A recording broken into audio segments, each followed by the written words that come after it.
texto de Gênesis capítulo 48, é um texto em que nós temos, mais uma vez, Jacó, agora em um outro momento da vida.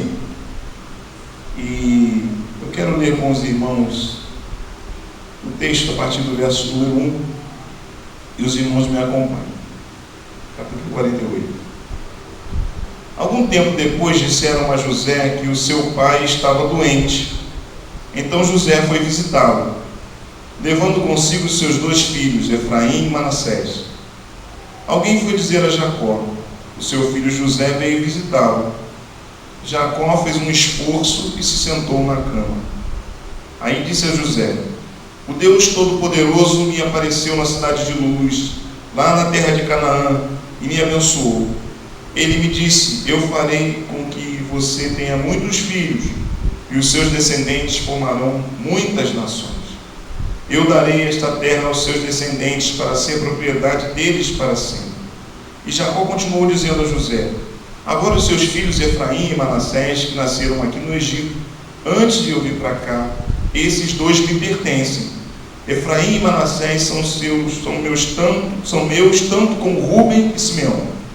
Se você tiver outros filhos, eles serão seus. E por serem irmãos de Efraim e de Manassés, terão parte na herança deles. Estou fazendo isso por causa de Raquel, a sua mãe.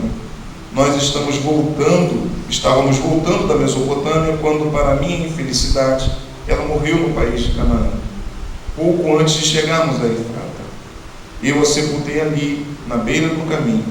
Efrata é agora conhecida como Belém. Quando Jacó viu os filhos de José, perguntou: e esses quem são?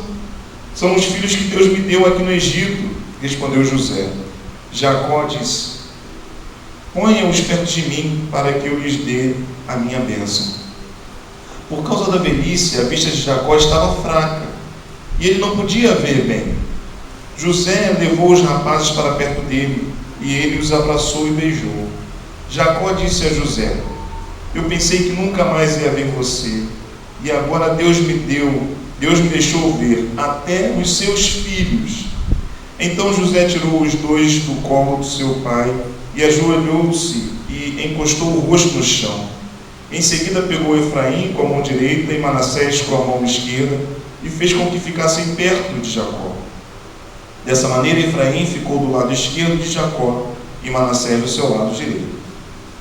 Jacó estendeu os braços e cruzou-os, pondo a mão direita sobre a cabeça de Efraim, embora fosse o mais moço, e a mão esquerda sobre a cabeça de Manassés, que era o mais velho. Em seguida, deu a sua bênção a José, dizendo assim: ó Deus, a quem os meus pais Abraão e Isaque serviram, abençoa estes rapazes. Abençoa-os, ó Deus, tu que me tens guiado como um pastor durante toda a minha vida até hoje. Que os abençoe o anjo que me tem livrado de todo mal. Que o meu nome seja lembrado por meio deles, e também o nome dos meus pais Abraão e Isaque. Que eles tenham muitos filhos e muitos descendentes neste mundo. José não gostou quando viu seu pai colocar a mão direita sobre a cabeça de Efraim. Por isso pegou a mão dele para tirá-la da cabeça de Efraim e colocá-la sobre a de Manassés. E explicou: não, pai, assim não. Este aqui é o filho mais velho. Põe a mão direita sobre a cabeça dele. Mas Jacó não quis e disse: eu sei, filho, eu sei. Os descendentes de Manassés também serão um grande povo, mas o irmão mais moço será mais importante do que ele, e os seus descendentes formarão muitas nações. Desse modo Jacó os abençoou naquele dia, dizendo: os israelitas usarão os nomes de vocês para dar a bênção. Eles vão dizer assim: que Deus faça com você como fez com Efraim e com Manassés. Dessa maneira Jacó pôs Efraim antes de Manassés. Aí disse José: como você está vendo, eu vou morrer, mas Deus estará com vocês e os levará de volta para a terra dos seus antepassados. Eu dou Siquém a você e não aos seus irmãos.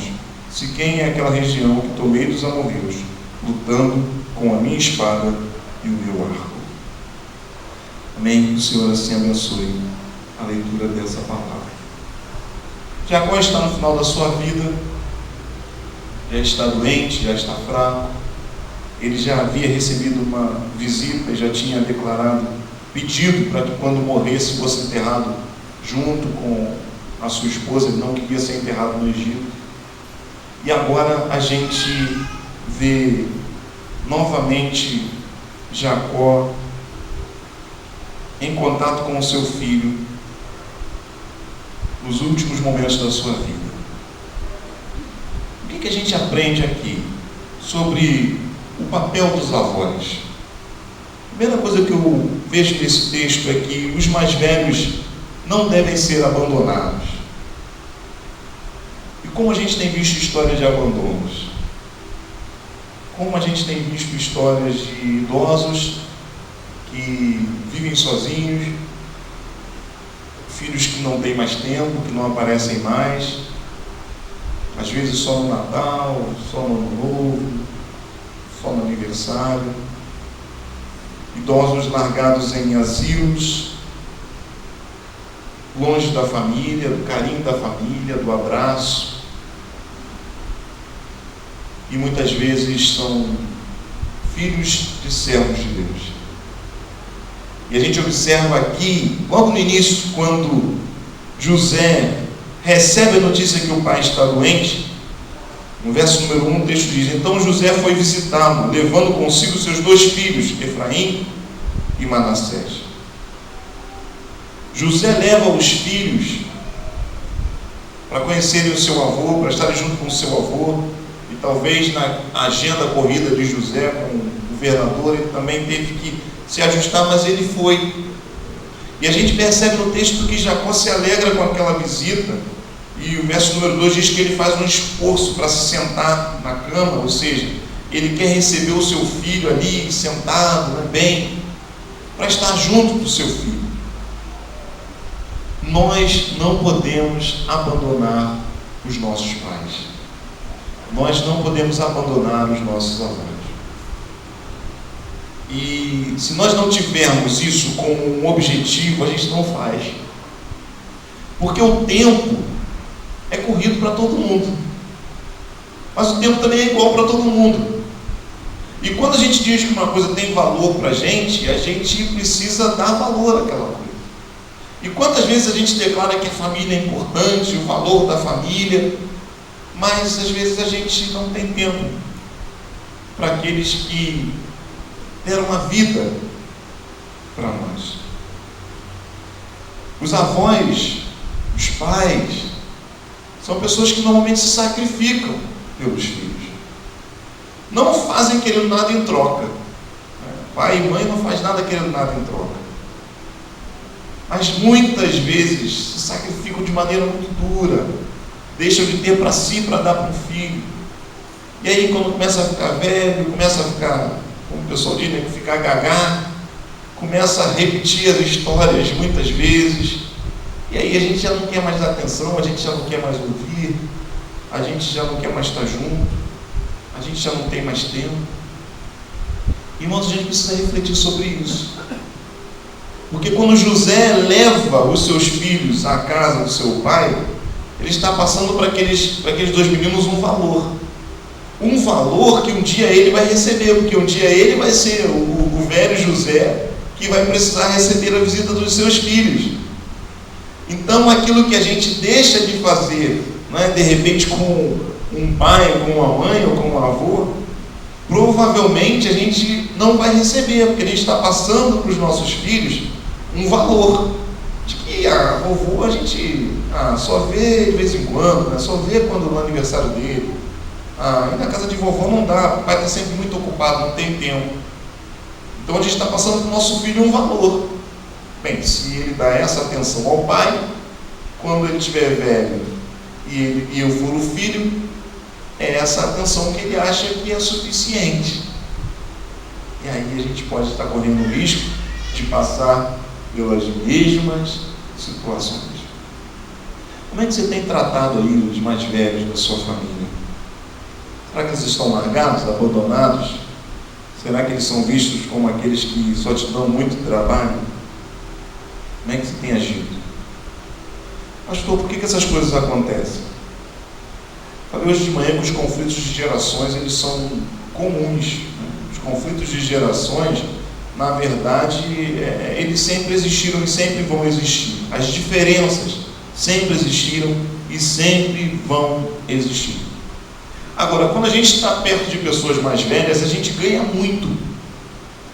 A gente ganha muito porque são experiências de vida que estão ali vivas diante de nós. E quando a gente senta com eles, quando a gente conversa com eles, a gente tem a oportunidade de aprender e de conhecer.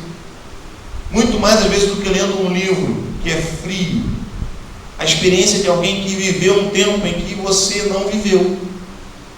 E é interessante, outro destaque que eu faço nesse texto, lá no verso número 10, quando diz que Jacó, ele estava velho por causa da velhice, a vista de Jacó estava fraca, e ele não podia ver bem. Então José leva os seus filhos até mais perto dele, né, porque ele já não enxergava muito bem, e aí José coloca os 2 filhos ajoelhados para que recebessem a bênção do avô.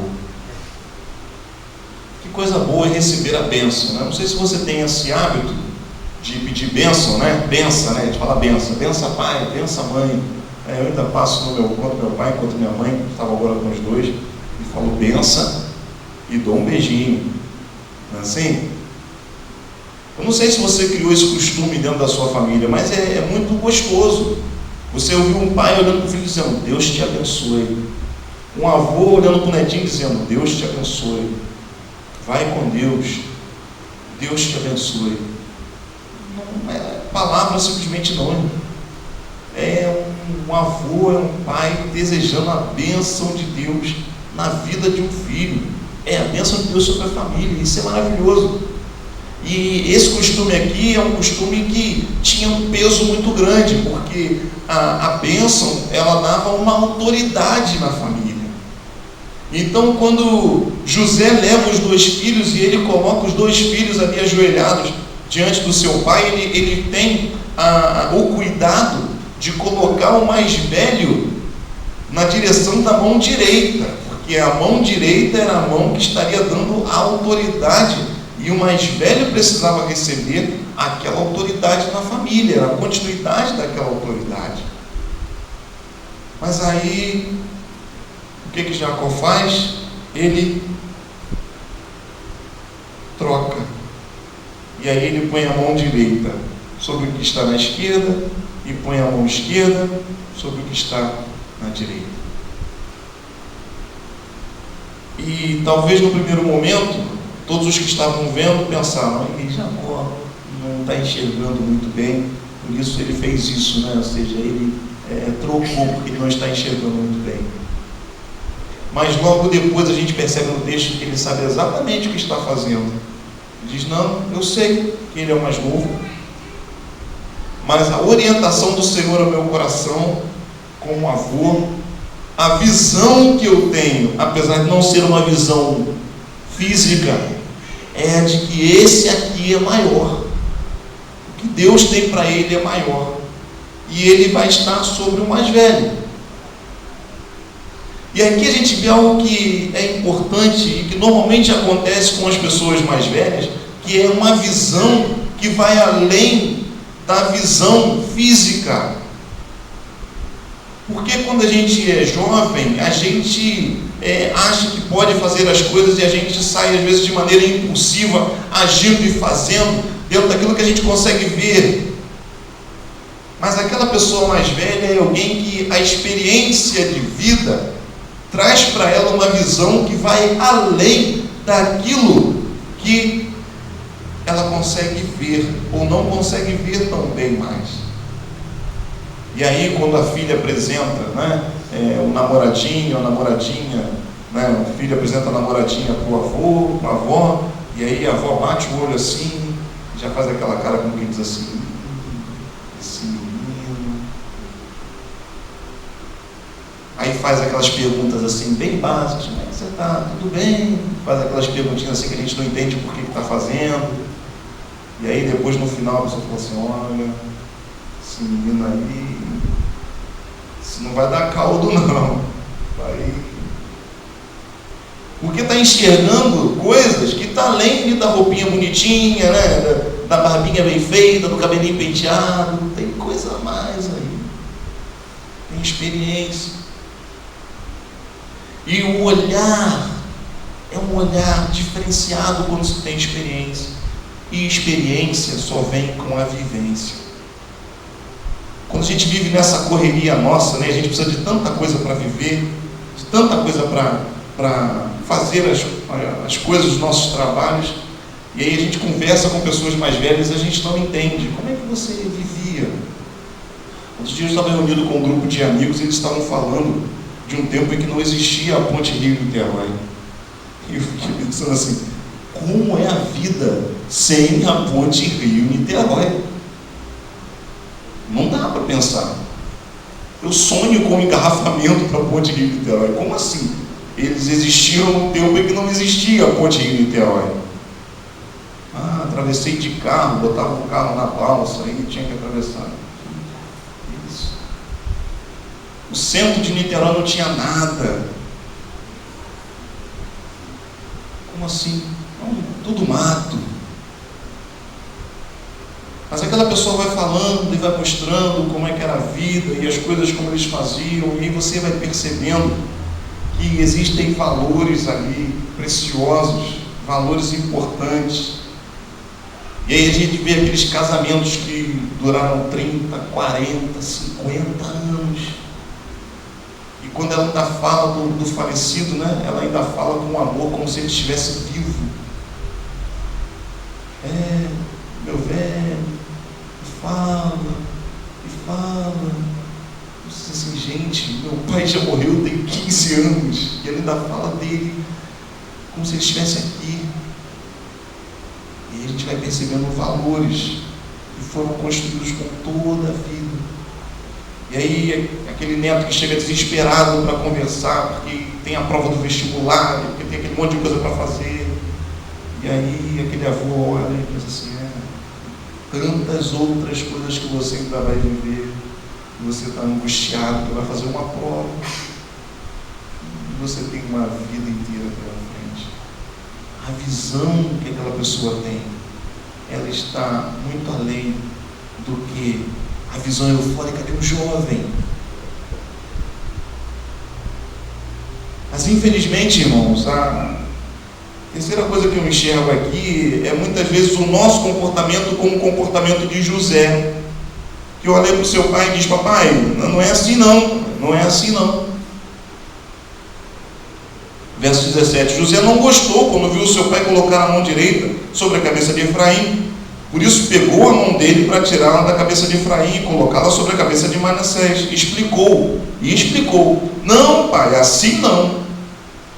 Esse aqui é o filho mais velho, põe a mão direita sobre a cabeça dele.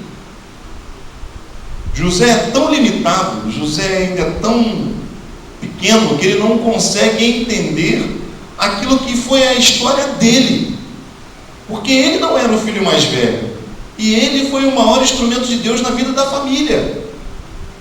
E quando o pai dele estende a mão sobre o filho mais novo, ele fica chateado, ele fica aborrecido. Ou seja, ele não consegue perceber que se Deus quer usar o mais novo, ele usa. Se Deus quer usar o mais velho, ele usa. E aí ele não dá ouvidos ao pai. E aí ele tem a atitude de tentar mudar aquilo que o pai está fazendo. Mas o pai é firme e diz, eu sei, filho, eu sei o que eu estou fazendo. Eu não estou cego não. Eu sei que é ele que deve receber a bênção. Eu sei. Irmãos, como nós erramos quando nós não damos ouvidos àqueles que são mais velhos, àqueles que têm mais experiência. Eu me considero um jovem pastor, tenho 10 anos de ministério. Converso com alguns pastores e eles dizem, não, 10 anos você já sabe fazer algumas coisinhas. Você não está tão novo assim.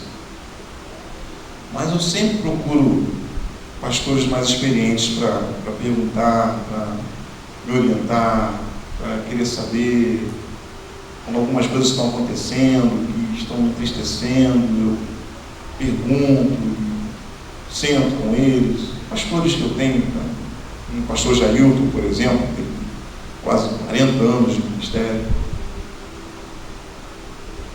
E às vezes ouvir a palavra e ouvir aquela pessoa que diz assim: olha, isso aí é isso mesmo, espera mais um pouquinho, seja paciente, seja amoroso. E dar ouvido àquele irmão que está na igreja há tantos anos, né? Como o irmão Luiz Escultori, que às vezes me procura: pastor, eu queria conversar com o pastor. Senta aqui, irmão Luiz. E aí ele senta lá no gabinete, fala algumas coisas. Eu digo: irmão, também estou percebendo isso, mas estou tentando fazer assim, assim, assim. Ele diz: tá bom. E aí a gente percebe que ele está sentadinho no cantinho, mas está tendo uma visão geral das coisas que estão acontecendo. E a gente precisa dar ouvido ao que as pessoas falam, porque eles têm experiência, porque eles têm vivência, porque eles já viram muitas coisas acontecer. E às vezes a gente acha que só porque a gente tem um celular na mão, só porque a gente consegue se conectar com o mundo inteiro, a gente sabe mais do que eles, que viveram num tempo em que não existia Ponte Rio-Niterói. Ontem eu estava ouvindo uma mensagem de uma pessoa idosa e ele disse assim: eu precisava me falar com um irmão da igreja que se mudou. O irmão se mudou lá para São Gonçalo. E aí eu estava aqui em Niterói e eu pensava assim: mas como é que eu vou fazer? Como é que eu vou falar com ele agora? Eu fiquei imaginando assim: gente, olha a dificuldade que ele tinha. A pessoa se mudou para a cidade vizinha e aquilo era uma dificuldade. Hoje a gente se conecta com o mundo, ao vivo, com imagem, e nem por isso eu sou melhor do que ele, e nem por isso eu sei mais do que ele. E ele ia falando, pregando, contando histórias, e eu prestando atenção e vendo que muitas coisas que a gente vive hoje são coisas que eles já viveram no passado. Então a gente pode aprender. Como é que tem sido a sua relação com seus avós, com os seus pais? Você tem experimentado de conflitos de geração? Saiba de uma coisa: eles estão aí para abençoar você. Eles estão aí para ensinar você. E se você é esse avô, essa avó que de repente está sendo jogado de lado, não pensa nisso não. Assuma esse papel de abençoador na vida da sua família. Faça isso. Se o filho não procura você, dá uma ligadinha. E aí, filho, como é que você está? Está tudo bem? Papai quer orar por você, mamãe quer orar por você. Olha, eu oro por você, Deus abençoe a sua vida, Deus te dê uma boa semana, Deus te dê sucesso nos seus negócios, que você busque a presença de Deus, que você não se esqueça de estar com a sua vida de oração. Seja você essa pessoa, tenha essa atitude de Jacó, de abençoar a vida dos seus filhos, porque o seu papel na família é muito importante.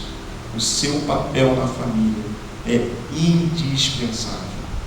E nós somos mais novos, que do fundo do nosso coração a gente não espere o velório para chorar e com o coração cheio de remorso dizer: por que eu não fui lá, por que eu não estava ali, por que eu não fiz. Aí não adianta mais. O tempo de fazer é enquanto nós estamos vivos. O tempo de fazer é agora, reconhecendo o quanto essas pessoas são importantes na vida da gente, na vida da nossa família. E isso vai fazer de nós uma grande família feliz, para a honra e glória do Senhor. Amém?